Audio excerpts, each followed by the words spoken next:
Okay, say you have a sister-in-law, that's your spouse's or your significant other's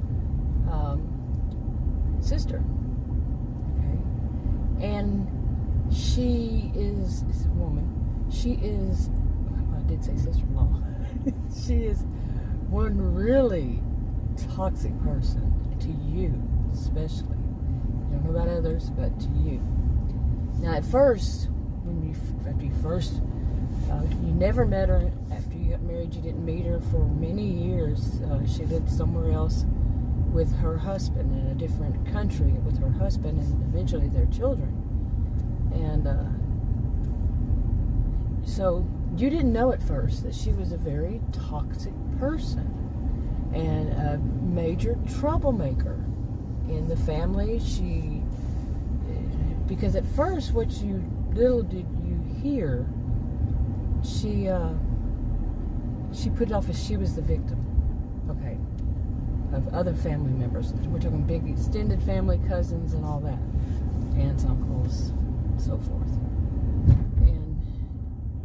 But like I said, you never met her, and it wasn't like it is today, where I don't know how much overseas charges were back then. Say back then, it was very expensive, and it was mainly, there's no email, no Skyping, anything like that. It's all through postal mail or telephone, and telephone was too expensive. Okay, so you don't find out till possibly decades later just how toxic she is, a toxic person she is, and eventually you realize to more and more of the family too. Okay, pardon the blinker. I think I'm going to be here a while, it seems like. Okay, you're going to go, or am I going to go? Who's going to go here? You don't have your blinker on. So, yeah, I'm getting a new mount today. This is one I replaced, and you see what it does. And the one I replaced it with broke. So, yeah, what fun. But anyway, this is why I replaced it. Definitely. And anyway, so to get back to this really toxic sister-in-law, and you don't find out until y'all are very mature adults. Maybe not. I'm not gonna say very, but say in your 50s and up, just how toxic this person is, this woman is, sister-in-law, and your spouse or your significant other doesn't realize it at first. Finds it really hard to believe that is what his sister is like. Now, overall, all those years, there's not much contact, and therefore, so forth and so on. Not that much contact. So they're really not, she's really not in her family. You don't know her children. And they're just not part of your life that much. They're really not. So there's not still such a harsh bond, not harsh, but solid bond, because so many years have gone by. Okay, I don't know if it happened at the end of that clip or what, but I was trying to fix this thing. Anyway, this mount, oh my goodness. But then you finally there comes a time when she comes to stay with you and your husband, and they have, all the children are now adults and off doing their own thing and stuff like that. In all the family, pretty much all of them are adults. We're talking extended family, cousins, siblings, cousins, all that. So there comes a time when your sister-in-law comes to visit. First time you meet her, very first time you meet her, she comes to your home. She's going to be staying for an extended visit because she's from another country. She's been living still has home in another country. She comes, and the first thing she does is talk about how she is the victim. The first thing she does is set up how she is. Ooh, my SUV drove for me, so it does it sometimes. Anyway, so she she comes in and she sets it out that she's such this victim, and that's the bit that's been heard over the years, just mainly the focus on how she is the victim. And now I just see it did it again. But she is the victim of one of the cousins that's the same age. Okay, and she just, it's very weird to you because here you are just now meeting her, and one of the first things she talks about is how she's a victim. And yeah, that's just not something that, how many people do that? Sit down in the living room, talk about how she's a victim of another family member of theirs, a cousin. And it starts gossiping. And one of the things that has been said over all the years, another little thing, was, but don't tell the cousins. Don't tell them about this. They'll just be jealous. They'll put the evil eye on it. They will do this. They will do that. Always the victim. Okay. I'm going to have to put a visual effect over this. But anyway, so we all know that can happen. It can be that you are the victim of, your extended family members. You can be the scapegoat. You can, it can really happen. It might not be every one of them, but is that the way you introduce yourself to somebody? Okay, now to you, even though maybe you were a member of a dysfunctional family too, but the whole thing of saying don't tell them because they'll be jealous, and put the evil eye. How many people really believe in that whole thing of evil eye and all that? Some people do. But yeah, if it's about jealousy and it's about, how they're going to see it and they're going to try to outdo them, or they're going to try to do this. And that's what you hear is from this person, this sister-in-law. What you hear from your significant other, that the sister-in-law says, is how she's always going to be a victim, the sister-in-law, your sister-in-law, always the victim. But then as time goes by and things change, you start to realize, okay, she's doing things that aren't, you're helping her out, she's in a different country, she wants something from yours, you mail it to her, and then she sounds like she's not grateful. She's asking for it. She continues over many, many years. You go out of your way, go buy the stuff, send it through somebody else, that's going to be there that you know. It's like, she's not grateful. She's getting pickier, and she's saying, don't tell them that you're going to send this. Don't tell them this. Okay. We all know it can happen. As time goes by, you realize it's not that. She's the one who's the victimizer. She's the one who makes victims of her. And that's the whole thing, is that she is playing the victim and she's blaming the victims. And we all know that can happen too, don't we? Maybe we don't all know. But yeah. And she's skilled at it. Over all those years that went by, she got more and more skilled. And she was more like her mother. Okay, now. Okay, you'll be seeing part of my mask. I just went in to order a couple of pizzas. And it's 10 minutes. Anyway, where was I? I don't know where I was.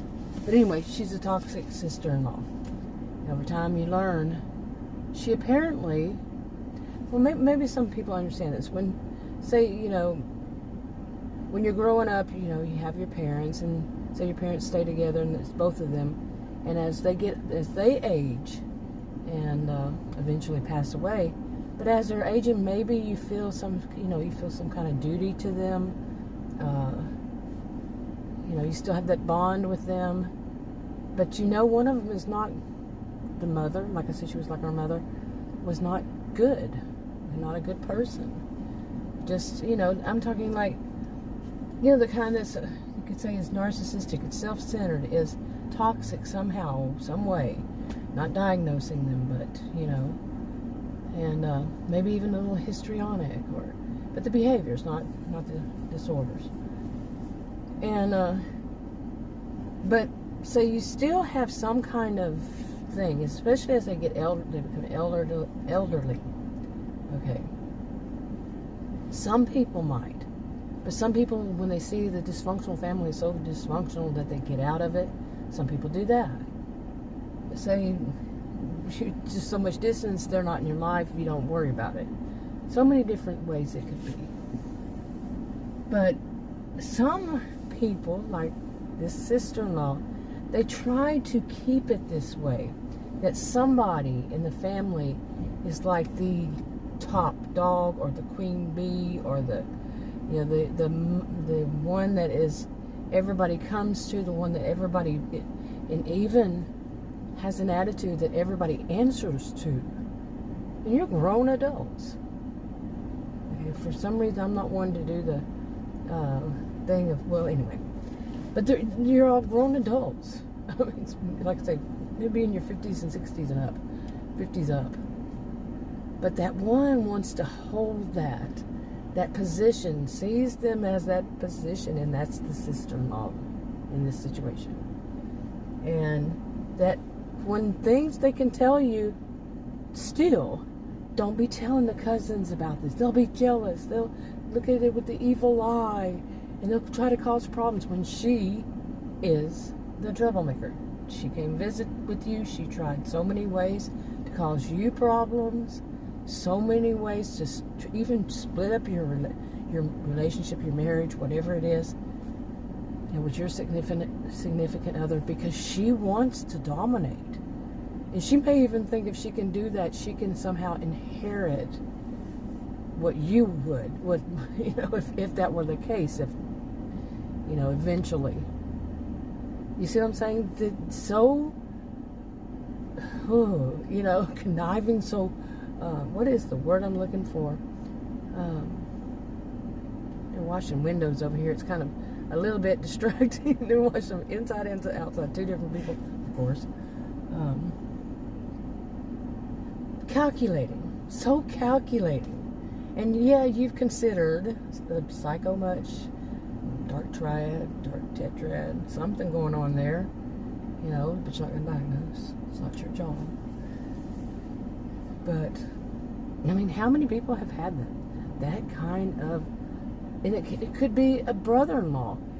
I mean, it could be one of your siblings' spouse, okay, or significant other, who's this way. Whatever the relationship is, it's not really, yeah, you see what I'm saying. The other person is more invested or has more history with. Maybe not more invested even.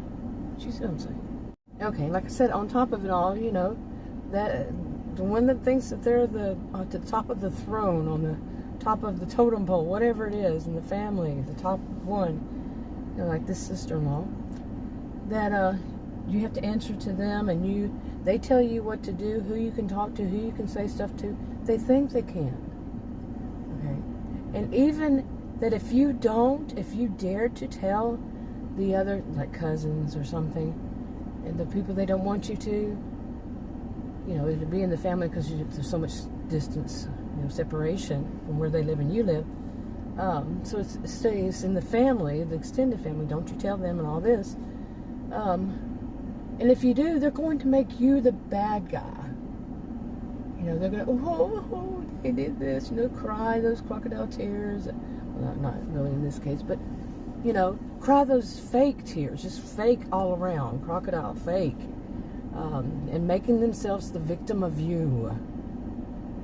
When, no, you're a grown adult. And nobody tells you, no sibling, nobody tells you who you can speak to and what you can say to them. I mean, unless it's like a court order, but we're talking just like this in the family. You can say what you want to. You can talk to your own cousin and say what you want to say to your own cousin. And it's not like it's some big, huge secret. It's just that they don't want what she says. Is that they're going to do the evil eye, and they're going to be jealous, and they're going to, come up with a bunch of crap, in other words. bunch of BS. But there also could be this, and I think many of us know this, that it's hiding something. The thing about it is they're hiding something. They're doing, or they're doing something nefarious. They're doing something sneaky, underhanded, and that cousin or whomever might be the one to clue you in. Some of us know that whole thing of don't watch,